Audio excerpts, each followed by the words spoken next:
All right. Do something a little different today. Something I'm actually not a fan of personally. I'm not real big on them. Something different, again. But I thought maybe if I do this, it'll help one of y'all out there. There's a lot of people looking to get into the trades, welding, mechanicing, twisting wrenches and all that good stuff. So I thought I would do something a little different because there's a lot of people that are, over the time period that I've been doing this, I grew up in a garage. My grandfather started a big rig shop. My uncle, has worked there for, with him for over 30 years, and he's took it over now. And then, of course, I've done Truck Night in America on History Channel and all the different things that I've done, raced around the NASA circuit and just a bunch of different things. So with all this knowledge that I've had, in the last 20 years, the industry has changed dramatically, with the availability of tools, especially fabrication tools, which is awesome. We've gotten stuff a lot cheaper, not cheaper in the sense of quality, but just making it more affordable, I guess I should say, for those wanting to get into it. So I bought a really cheap, one of the cheapest Amazon, weld positioners that there is. I think it was like $600, and it's supposed to have, everything we kind of need to get started. This is like $600 versus, the next kind of cheapest one I think I saw from another company. It was like $900 to $1,000. Of course, they can get up to like $2,500 and beyond. $2,500 that is and beyond. So we're gonna get right into it. Here it is. It came today. Amazon, right? Good stuff. I want to see how this, I guess it's Chinese made. I'm not really sure who makes it, to be honest. But this is what we're going to do. We're going to slice her open.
Initial thought, you get what you pay for, right? It is about as cheap as you can get. I mean, this thing is, for a weld positioner, it's light. It is very, very light. I don't have the specs off the top of my head. It has somewhat of a 3-jaw chuck. They claim it's like goes up to 2.5 inches. Yeah, it's not much, right? You get what you pay for. Then again, my hopes weren't overwhelmingly high either, but that's what we got. Take it out of the box, power cord, foot pedal. That's pretty much it. Your chuck adjusts. It does, 90-degree pivot. And the main reason I got it is because I had a little job. I wanted one, but I don't use one or need one enough, I don't feel like, at this moment to justify some, a crazy $2,000 one. Would I would love to have gotten one? Yes, absolutely. But right now, I don't do enough work off a turntable that I feel I can justify that cost right now. Just not how it isn't how it is. With that being said, I had a small job come up for a buddy of mine that needed some new, rod ends and a link, set of ladder bars basically, for something that he uses on the daily. So he asked if I would do them. So I thought, well, this is a good excuse to get it. So I'm gonna get it set up here real quick. We'll get it set up and we'll give it a whirl. We'll see what it does. I don't know, maybe nothing. So you just saw, used another cheap Amazon tool. It's actually my buddy Bender turned me on to that. Thing's awesome. clean the tube up so we can put our ends in for the links. We're going to weld them in. And even with all that weight hanging out there, granted I got a support right there. It's, you know, just the edge of it's kind of touching right there on the edge of the block. Even with all that weight out there, it's turning it. The little foot pedal, as you can see, it's going right around. And it is variable speed. Speed dial back there. Reverse rotation, you know, flip it either way, on off switch. Very simple. Cute little motor. But what do you expect for being one of the cheapest ones out there? You know, so far so good. It's doing what I wanted it to do. This job was just literally a excuse to get a cheap one and see what it'll do. So far so good. Let me get my Lincoln set up here. The old Lincoln 275 Pro setup. We'll see if we can burn some metal and see how it goes.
So, hopefully y'all can hear me with everything going on.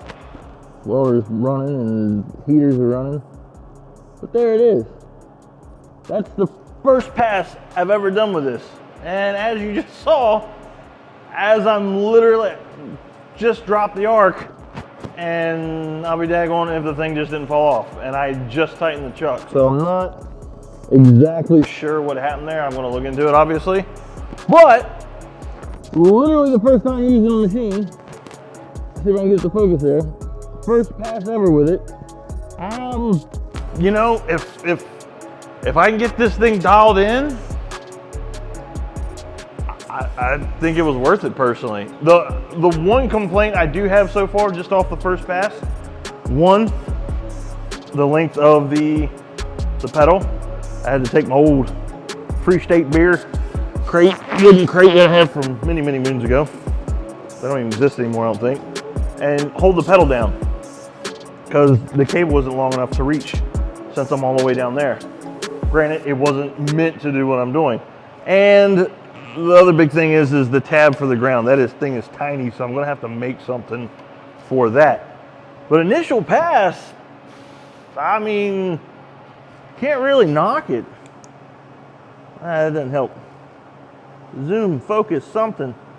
Yeah, I mean, very first time using this cheap thing. I mean, that's pretty beautiful, really. I mean, we'll see what the rest of it looks like. Come on. I will go ahead and address this because I've had other people kind of hint at it.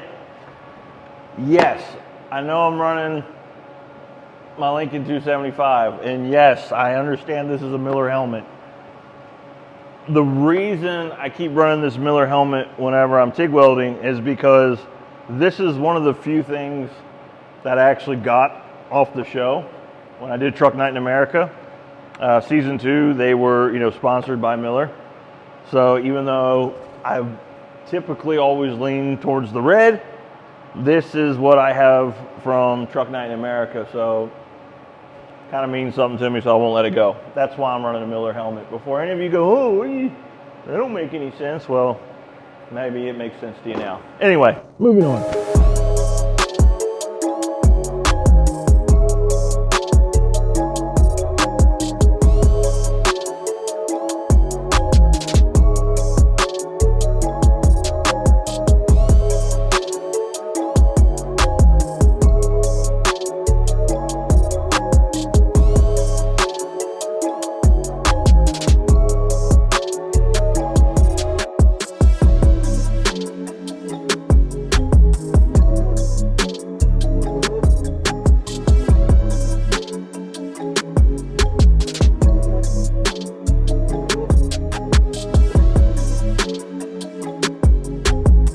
But when you're chamfering the edge, it works great. You just put it on max speed, roll on 2, and hey, you got something going on.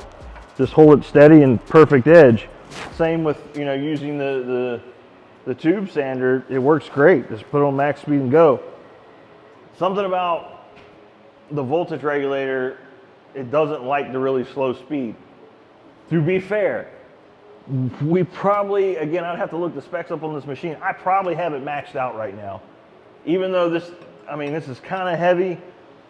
I do have it supported, but this contact point, just like with tires, you know, when you're going down the road, contact point is going to create drag. So there's the extra weight, all this leverage out here against the machine.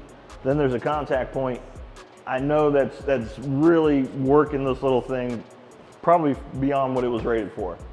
Again, if this was like aluminum tubing, or, you know, some small stainless steel couplers for like V-bands or something, I don't think I'd be having that issue as much. I'll have to, you know, find another project to do that on just so I can see.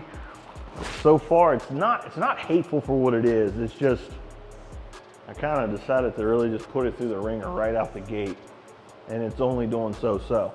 But I'll get set back up. We'll see if we can't dial it in a little better.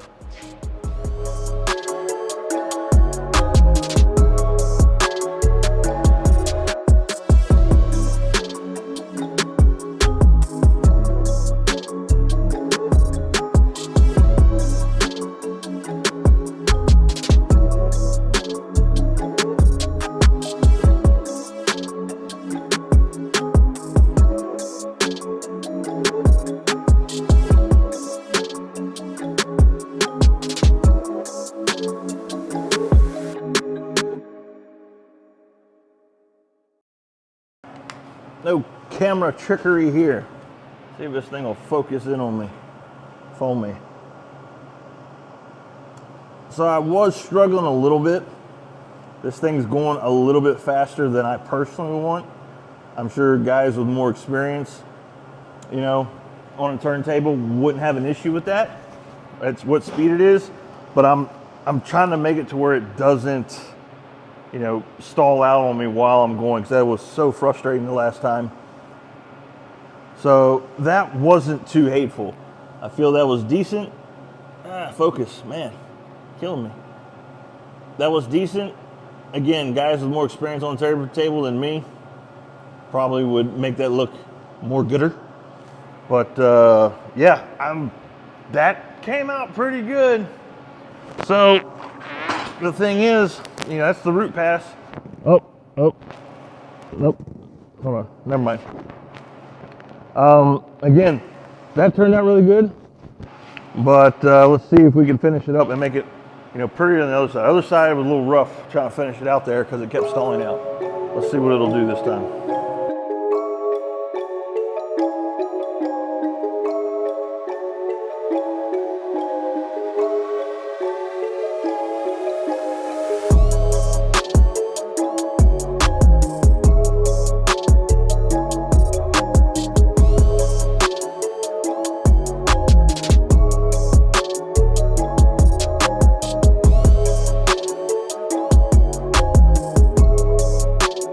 So we're running a little too hot, and I blame that on myself, obviously. Not the best, don't claim to be the best. Part of what I'm seeing, again, I don't like going quite that fast, and how I'm compensating for it to really keep the puddle going is I'm just throwing the pedal to it, you know, on the welder, putting the heat into it. That way the rod just melts right in there.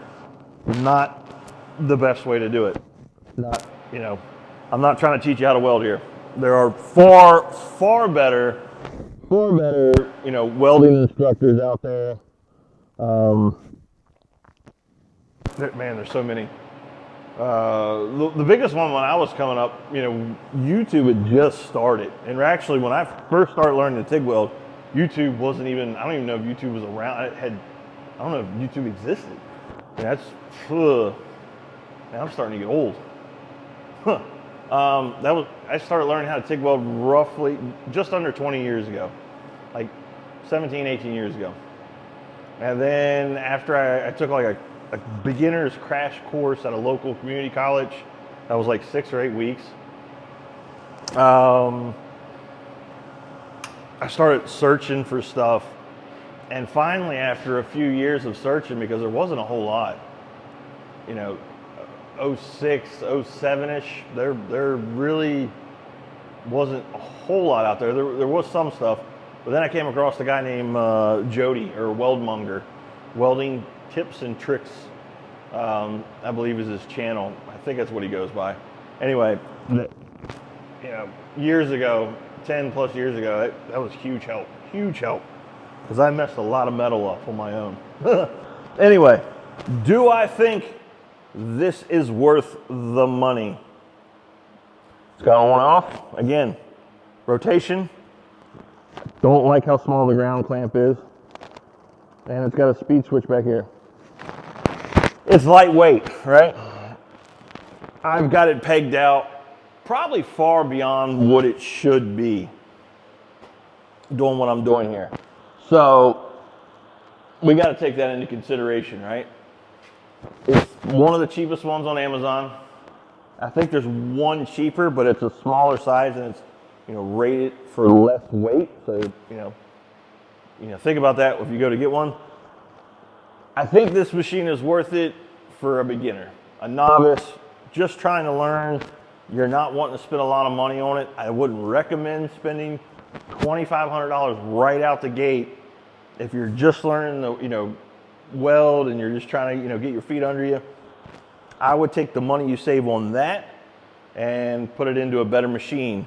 Or, you know, me, I got to upgrade helmets here soon. As much as I like running the helmet that I had on, you know, Truck Night in America, I'm going to need a better lens here soon, because my eyes are slowly getting worse.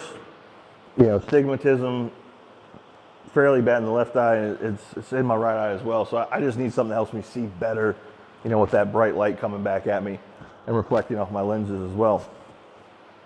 So again, save the money on that, put it towards something else. So again, a professional shop, they're not going to look at this probably. It might be a good cheap backup in case something happens to their nice one. You know, it'll get you by, get you through in a pinch. It's lightweight. It's okay. It's decent for what it is. You know, it's, you know, I think it was just under $600, around $600 for this turntable. You know, I mean, can't really knock it. The next cheapest one from a company, I think, is like 900 and something. Again, save your money, put it towards something else. This isn't something I normally do. I don't like doing unboxings. I'm not a big fan of them, but I got this thing just to do this job. It was literally an excuse to get one, was to do this little job. Try to make it turn out nice, and I think it did. If you want to see more content like this, you can comment. Not sure I'll do it. I like just documenting, you know, stuff I build, because we're still working on the 54 Ford F500 for Shawnee Springs. Still doing that. But I just wanted to do something a little different since I got this. And recently I've had younger guys and gals, mostly guys though, you know, hey, what should I do? Trying to get into this, trying to learn it. You know, what are your thoughts on this, that, or the other? Here's my thought on a cheap turntable from Amazon, right? There you go. Till the next time, come on.